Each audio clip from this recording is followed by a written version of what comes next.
அனைவருக்கும் வணக்கம்.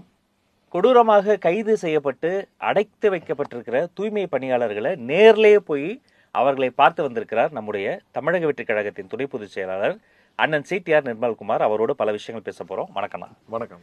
என்னென்ன நடக்குது, ஏன் இவ்வளோ ஃபோர்ஸை யூஸ் பண்ணி அரெஸ்ட் பண்ணி பயங்கரமான ஒரு வன்முறையை கட்டவிழ்த்து விட்டுருக்காங்க? அந்த இடத்துக்கே நீங்க நேரில் போயிட்டு வந்திருக்கீங்க. என்ன நடக்குது, என்ன சுச்சுவேஷன்?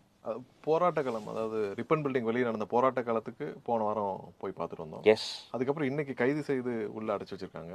ரொம்ப ஒரு ஒரு ஒஸ்ட் சினாரியோவா இருக்கு. எப்படின்னா, போராடுறவங்க ரொம்ப அமைதியா, எந்தவித யாருக்கு எந்த தொந்தரவும் இல்லை, ஓரமா உட்காந்து போராடுறாங்க.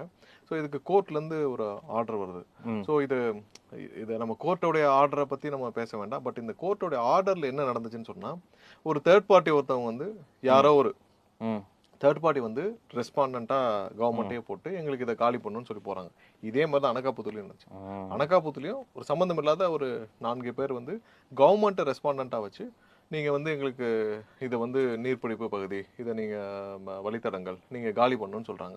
உடனே கவர்மெண்ட்டே போய் ஆமாம்மா இந்த எங்களுடைய வரைபடத்தில் இது இருக்குது அப்படின்னு சொல்லி ஒரு ரெஸ்பாண்டண்ட்டாக உடனே ஒரு ஆர்டர் வாங்குறாங்க. ஏன்னா ஆர்டர் வந்து ஜட்ஜஸ் எப்படியுமே ஒன்று பெட்டிஷனர் இல்லை ரெஸ்பாண்டன்ட் ரெண்டோடைய ரிப்ளையை பொறுத்து தான் ஆர்டர் கொடுக்க முடியும். இதுலேருந்து அவுட் ஆஃப் ஒரு ஆர்டர் கொடுக்க மாட்டாங்க யூஸ்வலாக. ஸோ ரெண்டுமே இவர்கள் சார்ந்த ஒரு ஒரு ஒரு ஒரு பார்ட்டி மாதிரி தான் இருக்கும், சொல்லி வச்சு செய்யறது. ஆமாம், அதுதான். ஸோ அதில் வந்து நீதிமன்றம் வந்து அவங்களுடைய ப்ரொசீஜரில் அவங்க என்ன பெட்டிஷன் என்ன வந்திருக்கு, ரெஸ்பாண்டன்ட் என்ன பண்ணியிருக்காங்க, இது ரெண்டுக்கும் என்ன மாதிரியான ஒரு சட்டப்பூர்வம் என்ன இருக்கோ அதான் கொடுப்பாங்க. ஸோ அதைப்படி இவங்க வந்து தொந்தரவு இருக்குன்னு ஒருத்தர் மனு தாக்கல் பண்ணுறாங்க. உடனே கவர்மெண்ட்டே போய் ஆமாம் தொந்தரவு இருக்குன்னு சொல்கிறாங்க. அப்போ நீதிமன்றம் அப்பயே நீங்கள் அவங்களுக்கு வந்து தேவையான அனுமதிக்கப்பட்ட இடத்துல போராட்டம் பண்ணக்கூடாதுன்னு சொல்லி அவங்களுக்கு அதை ஒதுக்கு பண்ணி கொடுங்க. அவங்களுக்கு யாருக்கும் தொந்தரவு இல்லாமல், பெட்டிஷனர் என்ன போட்டாங்களோ அவங்களுக்கு தொந்தரவு இல்லாமல் அனுமதிக்கப்பட்ட இடங்கள்ல போராட்டம் பண்ண சொல்லுங்க. இதுதான் வந்திருக்க பெட்டிஷன். அதை வந்து அவங்க கொடுக்குறாங்க. ஸோ என்ன பண்ணியிருக்கணும், இவங்க வந்து ஒரு இடத்தை அலாட் பண்ணி நிறைய இடங்கள் அதுக்காக வச்சிருக்காங்க. போராட்டம் பண்றதுக்கும் ஆர்ப்பாட்டம் பண்றதுக்கும் அதுக்கான அனுமதிக்கப்பட்ட இடங்கள் இருக்கு. அங்கே அவர்களை மாற்றுவதற்கான ஒரு ஏற்பாடுகள் செய்திருக்கலாம். இதெல்லாம் செகண்டரி. நைட்டு ஒரு 10-15 டீமா போலீஸ் பிரிஞ்சு, இவர்களையும் ஒரு 10 டீமா பிரிச்சு வலுக்கட்டாயமாக அதுல யார் யாருன்னு பிரிக்கப்படுறாங்க. இதுல யார் யாரை வந்து தனிமைப்படுத்தினால் இந்த போராட்டம் நீர்த்து போக செய்ய முடியும். ஸோ அவங்களெல்லாம் தனிமைப்படுத்துறாங்க. ஸோ அவங்கள தனிமைப்படுத்தி யார் எங்க இருக்காங்க, இப்போ ஒவ்வொருத்தரும் எங்க இருக்காங்கன்னு அவங்களுக்குள்ளே தெரியல. அவங்க வீட்டுக்கு தொடர்பு கொள்ள முடியுமா? இல்லை. ஸோ இந்த மாதிரி எல்லாரையும் பிரிச்சு, இது எப்படின்னா முன்னாடி இந்த தீவிரவாதிகள்லாம் பிடிச்சாங்கன்னா 10 பேரையும் பிரிச்சு ஒவ்வொரு இடத்துல வைப்பாங்க. அதுக்கப்புறம் இந்த ராஜீவ் கொலையில இருந்த கைதிகள்லாம் அப்படிதான் வச்சிருந்தாங்க. ரொம்ப ஐசோலேட் பண்ணி வைப்பாங்க. ஸோ அவர்களை தனியா விசாரிப்பாங்க.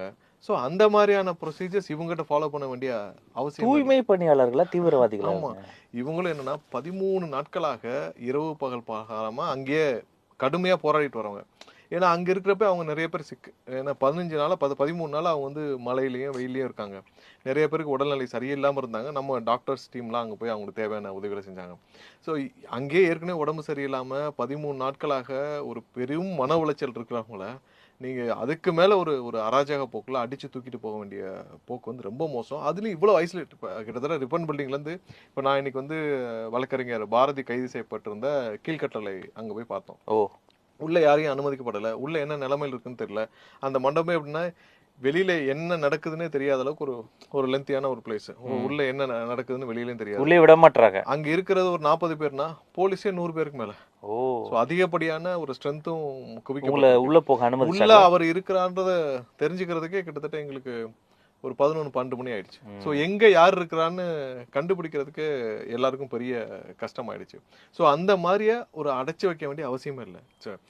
என்னன்னா உங்களுக்கு நீதிமன்றம் சொல்லிடுச்சு, நீங்க அதை ஃபாலோ பண்றீங்கன்னா அதை மட்டும் ஃபாலோ பண்ணா பரவாயில்ல. இவ்வளவு ஐசோலேட் பண்ணி இவங்களை அடிச்சு நேற்று வேன்ல தூக்கிட்டு போறப்ப பிரிக்கிறாங்க. ஸோ யாரெல்லாம் இந்த போராட்டத்தை நீர்த்து போக செய்ய முடியுமோ அவங்களாம் தனியா பிரிக்கிறப்ப அங்க வன்முறையை கையாளுறாங்க, போய் நிப்பாட்டி அடிக்கப்படுறாங்க. ஸோ இதெல்லாம் தான் ரொம்ப மோசம். இது அடுத்த கட்டம் என்னன்னா, சிஎம் வந்து மருத்துவமனையில் இருந்தாரு, இந்த ஆர்டர் தெரியல, எனக்கு தெரியாம போட்டாங்கன்னு கூட சொல்லலாம், அவருக்கு தெரியலன்னு சொல்லலாம். இப்ப கடந்த 13 நாட்கள் நடந்துட்டு இருக்கு. அதுல அவர் வந்து சரி ரெக்கவர் பண்றாருன்னு கூட பரவாயில்ல. கீழே மக்கள்லாம் அங்கே அடிச்சு தூக்கிட்டு போய் 10 பிளேஸ்ல வச்சு எல்லாரையும் கொண்டு போய் வச்சுட்டு இருக்காங்க. இவர் ஹாயா ப்ரீவியஸ் ஷோர்ல உட்காந்து படத்தை பார்த்துட்டு இருக்காரு. என்ன மாதிரியான ஒரு மைண்ட் செட்டு? உலகமே தமிழகத்துல இந்த தூய்மை பணியாளர்களை அடிச்சு கொண்டு போய் வச்சிருக்கிறத உலகமே பார்த்துட்டு இருக்கு. உலகமே வருத்தப்பட்டுட்டு இருக்கு. ஏன் இவங்களை இப்படி பண்றீங்கன்னு இருக்கு. அங்க இருக்கிற மக்கள் 2000 பேர் வந்து அவங்க ஒன்றும் கார் வேணும், கப்பல் வேணும், ஏரோப்ளைன் வேணும்லாம் போறான்ல. அவங்களுடைய வாழ்வாதாரம் அடுத்த நாள் வீட்டுக்கு போனா குழந்தைகளுக்கு பால் வாங்க காசு இல்லை, அவ்வளவுதான். அவங்களுடைய ஒரு 80% பெண்கள், பெரும்பாலும் கணவனை இழந்தவர்கள், தனியா இருக்கும் பெண்கள், விவாகரத்து பெற்ற பெண்கள், இந்த மாதிரி நிறைய பெண்கள் அவங்களுடைய இருப்பாங்க. ஸோ குழந்தைகள் எல்லாம் காப்பாற்றணும். இந்த சம்பளம் தான் வாழ்வாதாரம். இப்போ அவங்க இதை விட்டுட்டு என்ன பண்ணுவாங்க? நாளைக்கு போய் உட்காந்து விவசாயம் பண்ண முடியுமா? இல்லை அவங்களுக்கு வேற ஏதாவது தொழில் தெரியுமா? 15 வருஷம் 20 வருஷம் அவங்க வந்து தூய்மை பணியாளர்கள் இந்த இந்த சென்னை மாநகராட்சி சுத்தம் பணியில இருந்து அவங்க போய் நாளைக்கு கார்பெண்டர் ஆக முடியுமா? இல்லை எலக்ட்ரீஷியன் ஆக முடியுமா? என்ன பண்ண முடியும்? நீங்க இப்படி சொல்றீங்க. மாண்புமிகு அமைச்சர் தங்கம் தென்னரசு சொன்னதான் நியூஸ்ல பார்த்தேன். தூய்மை பணியாளர்கள் மீது முதல்வருக்கு தனி கரிசனம் இருக்கிறது அப்படின்னு சொல்லியிருக்கிறாரு. இல்ல என்னன்னா இதுல அது உங்க மேயர் பிரியா அவங்களும் சொன்னாங்க, அவர் சேகர் பாபுவும் சொன்னார். என்னன்னா எங்க முதலமைச்சர் உங்க பக்கத்துல உட்காந்து சாப்பிட்டாரு. இதுவே வந்து ஒரு பெரிய ஒரு ஒரு ஒரு வரம் மாதிரி மக்கள் நினைச்சுக்கணும். அப்ப இவங்க வந்து ஒரு ஒரு ஒரு மன்னரையும், ஒரு பெரிய முதலாளியும், மன்னரையும், பண்ணையாரையும் தாண்டி ஒரு கடவுள் ஸ்தானத்துக்கு போற அளவுக்கு அவங்களே ஒரு மைண்டு பில்டப்ல இருக்காங்க. ஸோ இதுவே ஒரு பெரிய ஒரு நவீன தீண்டாமை தான். ஏன்னா உங்க